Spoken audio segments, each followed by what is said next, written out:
안녕하세요. 나승현입니다. 한 주간 조지아를 비롯해 주변 국가 이야기 전해드리겠습니다. 오늘은 러시아 정교회를 따르는 조지아 크리스마스를 맞이했습니다. 12월 25일이 아닌 1월 7일에 조지아는 크리스마스인데요. 수많은 성당에서 오늘 저녁 불을 밝히고 있을 것으로 예상됩니다. 너무 가고 싶네요. 거기는 성당도 아름답고 특히 저녁에 밤에 아주 아름다웠던 것으로 기억이 됩니다. 오늘 제가 준비한 내용은 BTS 저의 최애 멤버 중 저의 최애인데요. 지민이 먹어서 화제가 됐던 조지아 음식입니다. 2019년 BTS 지민이 러시아로 휴가를 갔다가 이때 먹었던 음식이 있는데 전 세계 아미들에게 아주 큰 관심을 받았습니다. 조지아 음식은 러시아에서도 고급 음식이자 맛있기로 유명한데요. 푸틴 대통령의 경호실장 집 앞에도 조지아 식당이 있다고 전에 설명을 드렸죠. 그만큼 조지아 음식은 맛에서도 보장이 되고 또 러시아 시인 소설가이자 삶이 그대를 속일지라도 유명한 시를 지은 푸시킨은 일찍이 조지아 음식들은 하나하나가 시와 같다 이렇게 극찬을 했습니다. 러시아 제국 시절과 소련 시절을 거치면서 상당수 조지아인들이 러시아로 유입되면서 요리도 함께 들어왔는데요. 조지아 고리 출신 스탈린도 평소 고향 음식을 자주 찾아서 먹었기 때문에 더욱 빠르게 대중화될 수 있었습니다. 신이 음식을 먹다가 걸려 넘어져서 음식이 쏟아진 곳이 바로 조지아다. 러시아인들은 이렇게 조지아 음식을 높이 평가하고 있습니다. 그렇다면 우리 지민군이 먹은 조지아 음식은 무엇일까요? 바로 우리에게도 익숙한 만두입니다. 조지아식 만두는 흰깔리, 낀깔리 이렇게도 발음을 하는데요.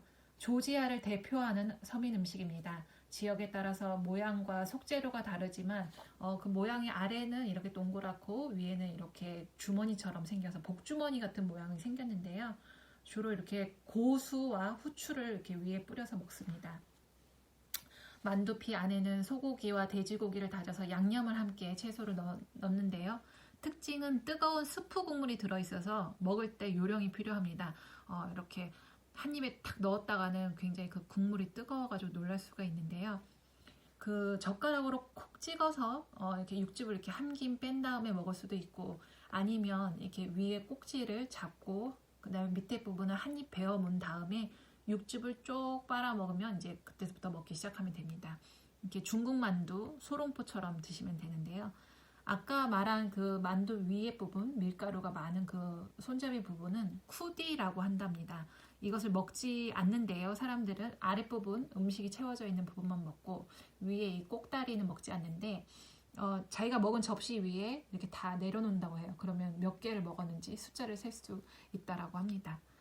그래서 흰깔리는 보통 조지아 사람들은 1인당 한 6개씩을 먹는다고 하네요. 근데 두세 명이 가면 한 60개 정도를 시키는 경우도 있다라고 하는데 미국 부시 대통령도 이 흰깔리를 한 5개 정도 먹는다 이런 얘기가 있습니다.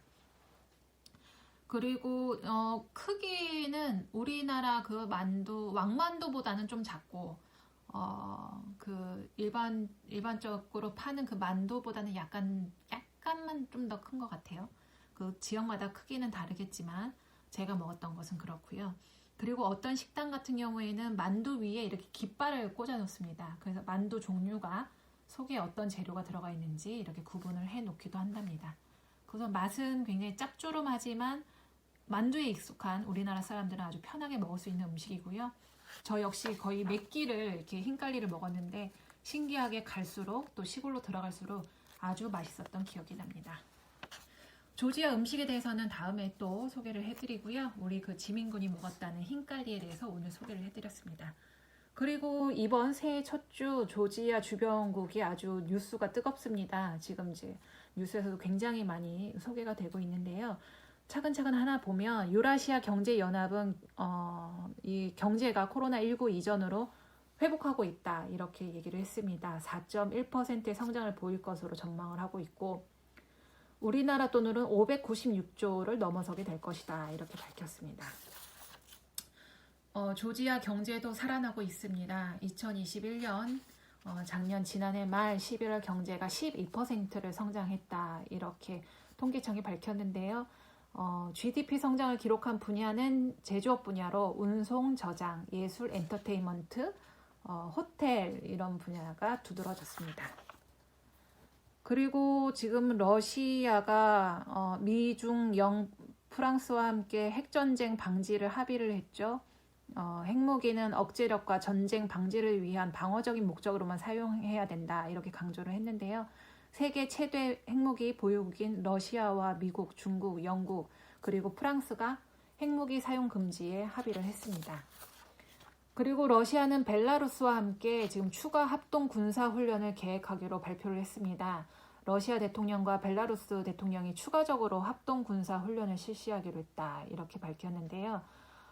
지금 먼저 제안을 한 것은 벨라루스 대통령인데 러시아와 지금 미국이라든지 이런 서구 우크라이나 간의 갈등이 고조되고 있는데 이런 가운데서 군사 훈련을 같이 하자 이렇게 제안을 했습니다. 그리고 지금 앞서 말씀드렸듯이 지금 러시아와 우크라이나 간의 그 긴장 관계, 더불어 미국과의 긴장 관계가 지금 고조되고 있는데 우크라이나 대통령이 미국 대통령과 전화 회담을 했습니다. 그러면서 러시아가 우크라이나를 침공할 경우 미국과 그 연맹국들이 강력히 대응할 것이다. 바이든 대통령이 전화 통화에서 이렇게 밝혔습니다. 그리고 제일 큰 또 뉴스가 있었죠. 카자흐스탄 최대 도시인 알미타 도심에서 에너지 가격 급등에 항의하는 천여 명의 시위대와 경찰이 충돌하고 있습니다. 지금 여기에 그래서 러시아군이 투입되고 있는데요.